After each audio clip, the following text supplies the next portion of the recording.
sa pangalan ng aking Ama. Subalit ayaw ninyong akong tanggapin. Totoo nga mga kapatid, ang sino man nagdadala ng salita ng Diyos at nagpapakilala sa ating Panginoon, hindi katanggap-tanggap na mundo. Okay? Marami talaga maghuhusga sa'yo. No? So, ginasabi sa atin na, ng ating Panginoon, kung talagang tayo ay naniniwala at talagang tinatanggap natin siya sa ating buhay, isabuhay natin ang kanyang kabutihan, ang kanyang kalooban, hindi lamang sa ating bibig, kundi sa gawa. No? Sa puso.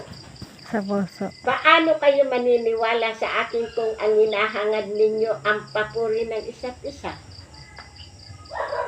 Oh, ngayon, nagtulong ka sa iyong kapwa at naghihintay ka ng kapalit at ginahangad mo na purihin ka.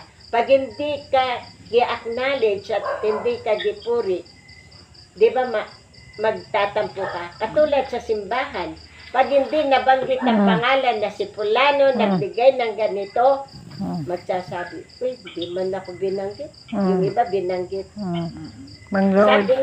Sabi nga ng Panginoon, kung ikaw ay tutulong, kailangan hindi malalaman ng kanang kamay mo ang ginawa ng kaliwang kamay. Tama.